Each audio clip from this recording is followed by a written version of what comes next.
메가밀리언 당첨금이 9억 달러로 올라 복권 역사상 두 번째 높은 금액을 기록하고 있습니다. 허리케인 마이클로 인해 인명 재산 피해가 컸던 플로리다 지역에 약탈이 극성을 부리고 있는 것으로 알려졌습니다.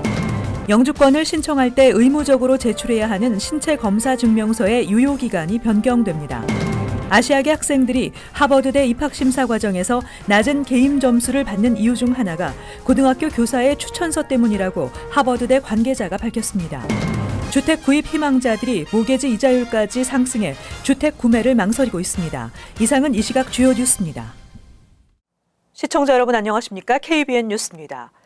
메가밀리언 복권 1등 당첨자가 아직 나오지 않아 당첨금이 9억 달러로 올라 복권 역사상 두 번째 높은 금액을 기록하고 있습니다. 뉴욕주 복권국에 따르면 16일 추첨에서 1등 당첨자가 나오지 않아 어제까지 추산된 복권 1등 당첨 금액은 9억 달러로 올라 현금으로 수령하면 약 5억 1,300만 달러까지 받을 수 있게 됩니다. 이날 당첨 번호는 3, 45, 49, 61, 69, 그리고 메가 넘버는 9번이었습니다. 역대 메가밀리언 복권의 잭팟 최고 금액은 4억 5,600만 달러로 지난 2012년 캔사스, 일리노이, 메릴랜드주의 당첨자들이 나눠 가졌습니다. 메가밀리언은 1에서 70번 중 번호 5개와 1에서 25번 중 메가볼 번호 1개를 선택해 맞추면 됩니다. 메가밀리언은 매주 화요일과 금요일 오후 11시에 발표되며 다음 추첨일은 오는 19일 금요일입니다.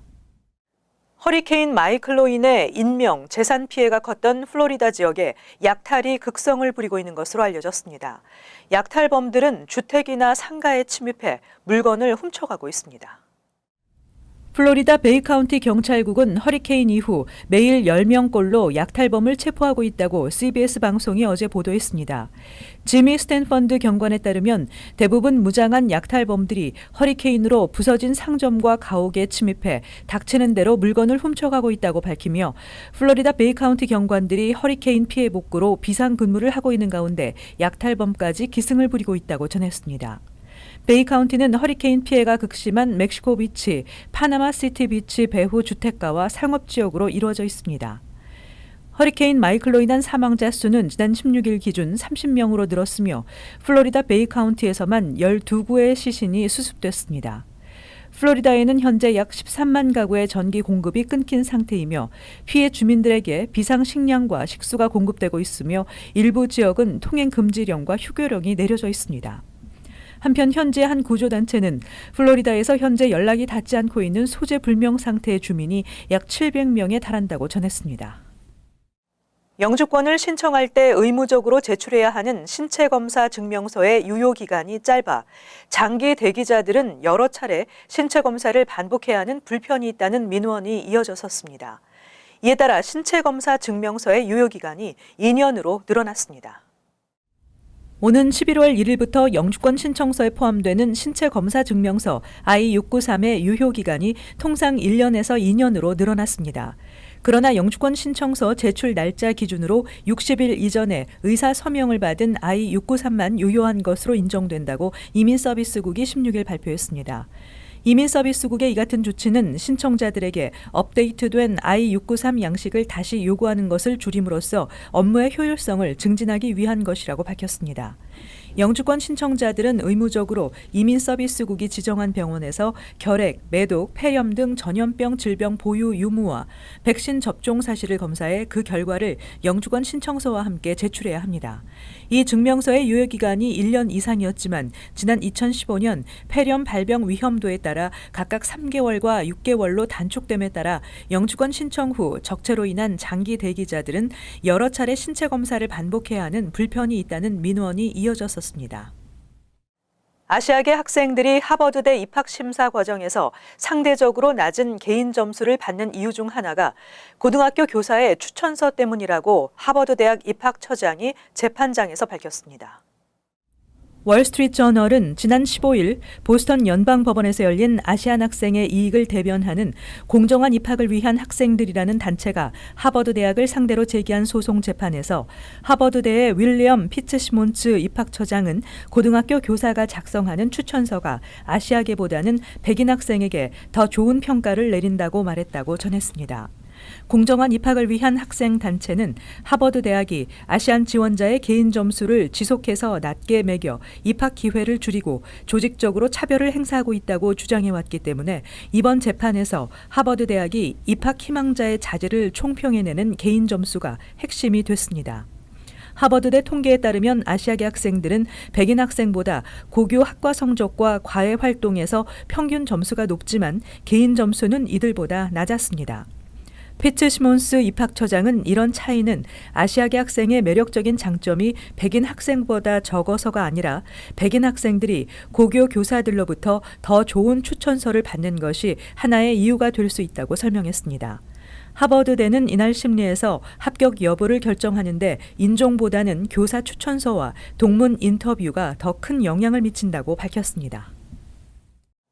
뉴욕과 뉴저지 주립대 학비가 여전히 상승세를 이어가고 있는 가운데 미 전국 4년제 주립대 대학교 평균 수업료는 28년 만에 처음으로 낮아졌습니다. 연례 대학 학비 보고서에 따르면 2018-2019 학년도 전국 4년제 주립대 수업료가 평균 1,230달러로 조사돼 전 학년도보다 0.4% 낮아졌다고 칼리지 보드가 어제 발표했습니다. 이 같은 수치는 28년 만에 처음으로 전 학년도보다 낮아진 것입니다. 한편 전국의 주립대 수업료는 낮아졌지만 뉴욕, 뉴저지주의 주립대 학비는 상승 행진을 이어갔습니다. 2018-2019 학년도 뉴저지의 4년제 주립대 수업료는 2.2% 오른 평균 14,180달러로 미 전국에서 네 번째로 높은 것으로 분석됐습니다. 뉴욕주의 4년제 주립대 수업료도 3.1% 인상된 평균 8,190달러로 조사됐습니다. 한편 4년제 사립대의 2018-2019 학년도 수업료 평균은 35,830달러로 전 학년보다 0.3% 증가했습니다. 이와 함께 대학 학부생을 위한 학비 보조도 늘어나고 있는 추세를 보이고 있습니다. 4년제 공립사립대 학부생에 지급된 학자금 보조금 평균은 14,790달러로 전 학년도보다 1.2% 증가했습니다. 아시안 학생의 대학 수학 능력 시험 ACT의 성적이 타인종을 크게 앞지르며 평균 점수도 지속적으로 상승하고 있는 반면 타인종 학생들의 평균 점수는 하락한 것으로 나타났습니다.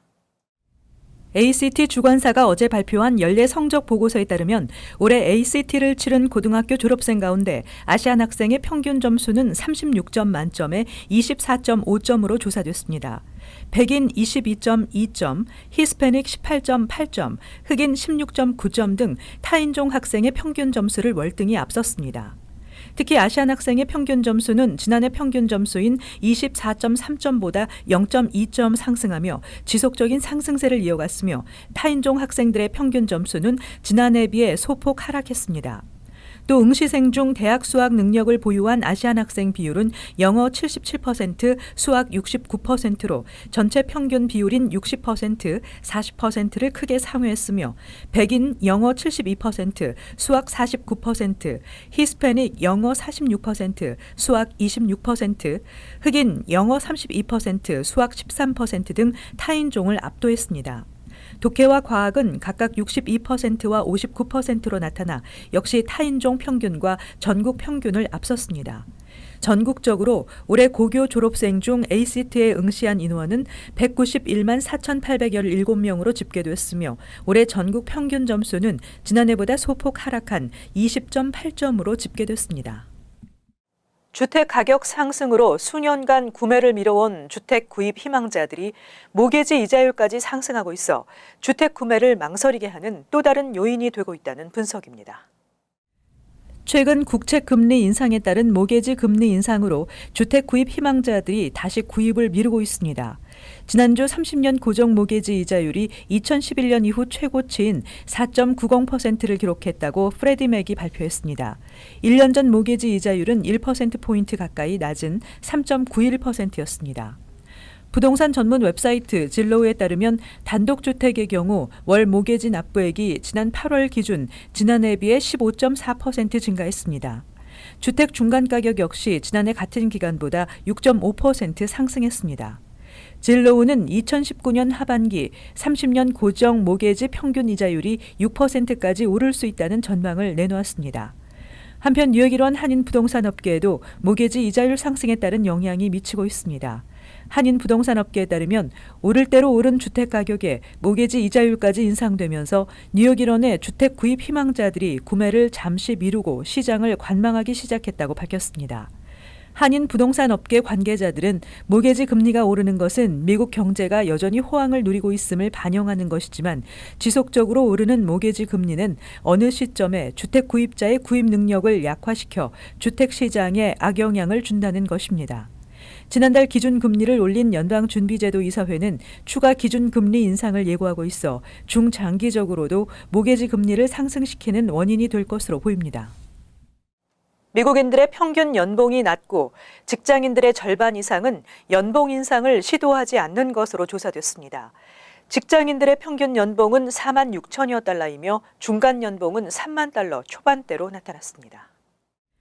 사회보장국이 지난달 집계한 미국 내 봉급자들의 평균 연봉은 4만 6,641달러로 대졸자 평균 연봉 5만 3천여 달러를 밑돌고 있는 것으로 나타났습니다. 중간 연봉은 훨씬 낮은 3만 533달러로 나타나 낮은 봉급에 허덕이는 미국인들이 적지 않은 현실을 반영했습니다. 이와 함께 구직 사이트인 커리어 빌더의 최근 여론조사에 따르면 직장인의 56%는 한 번도 연봉 인상을 요구한 적이 없는 것으로 나타났습니다. 구인구직 전문가들은 구직자들이 자신의 연봉에 대한 충분한 조사를 하지 않거나 취직 후에도 적절한 연봉 인상을 현실화하지 못하고 있다고 설명했습니다. 전문가들은 연봉 인상이 정황상 필요한 시기이며 절실하다고 판단되면 과감하게 요구할 필요가 있다고 조언했습니다. 또 업계의 평균 연봉, 지역 내의 유사한 직종의 연봉을 조사하고 이를 인상의 근거로 활용할 것을 당부했습니다. 연봉을 올리기 위한 노력으로는 직무와 관련된 자격증을 획득하는 등의 직무 능력 개발과 이력서의 업데이트 등이 요구되며 연봉 인상이 어렵다면 갖고 있는 기술과 역량으로 파트타임이나 프리랜서 일을 하는 것도 방법으로 제시됐습니다.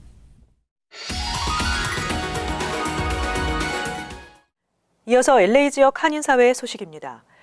오렌지 카운티 선거관리국이 한인 등 비영업권 유권자들을 위해 번역된 우편 투표용지 발송 기간을 대폭 단축했습니다.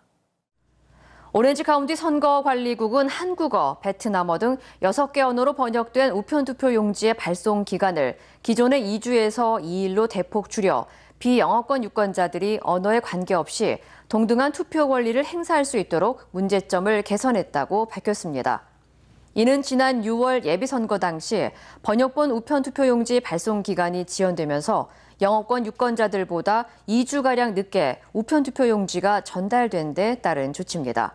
남의 나라 말이건 영어건 지연이 되면은 그게 굉장한 어펙트가 되는 거예요. 더더군다나 이번 오렌지 카운티에서는 지금 컨그레셔널 시 4개가 39지구 0킴 뛰는 거, 그 다음에 48지구 데이나 롤바커, 그 다음에 미미 월터스, 그 다음에 이제 샌디에고랑 사우스 오렌지 카운티 다이애나 헐키 뛰는 것까지 해서 4개의 그 컨그레셔널 시트이 굉장히 접전 지역이거든요. 그래서 그게 만약에 어펙트가 된다면 너무너무 큰 잘못을 하는 거죠. 그래서 그거를 빨리 고쳐서 빨리 내보내라고 하게 된 거죠.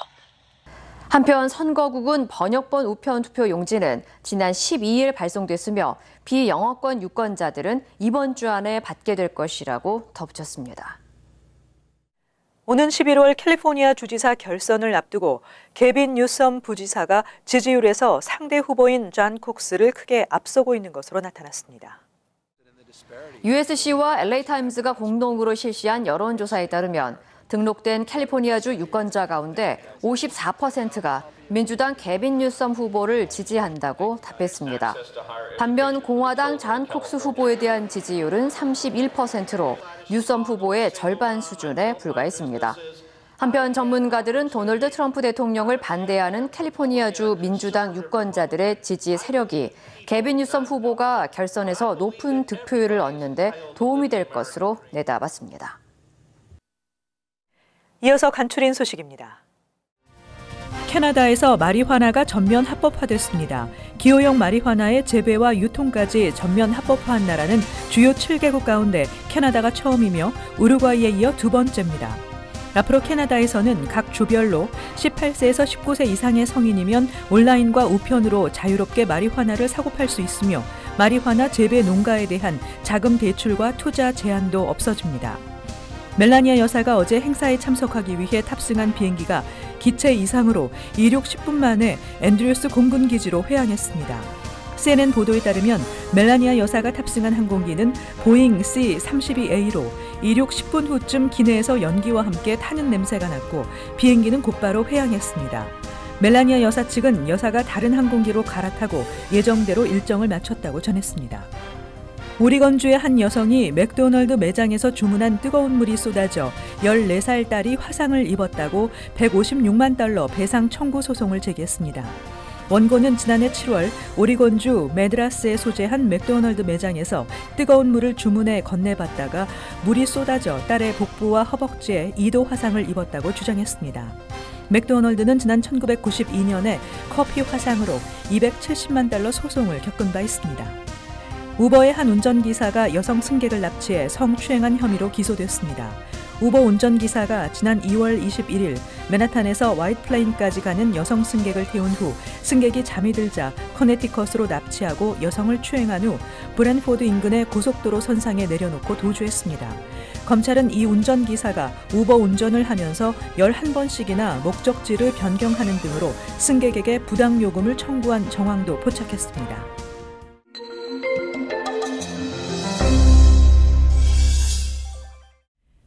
뉴욕 미랄 선교단은 오는 10월 21일 오후 6시 30분 퀸즈 한인교회에서 김창욱 교수를 초청해 2018년 미랄의 밤을 개최합니다. 뉴뱅크가 퀸즈 YWCA에서 이번 주 토요일 개최하는 Fall Fest를 위해 3,000불을 후원했습니다. 뉴욕 라이언스 클럽은 이번 주말 퀸즈 칼리지에서 열리는 추석 대잔치에서 무료 독감 예방접종 행사를 개최합니다. 계속해서 환율과 증권 소식입니다.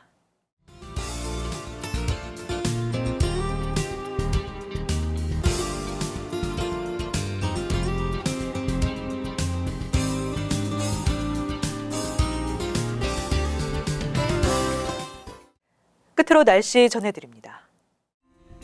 금요일 대체로 맑겠습니다. 낮 최고 기온은 61도, 섭씨 영상 16도, 밤 최저 기온은 52도, 섭씨 영상 11도. 토요일 대체로 흐리고 오전에 곳에 따라 비가 예상됩니다. 일요일 대체로 맑겠으나 바람이 있겠습니다. 이상으로 KBN 뉴스를 마칩니다. 시청해주신 여러분 고맙습니다.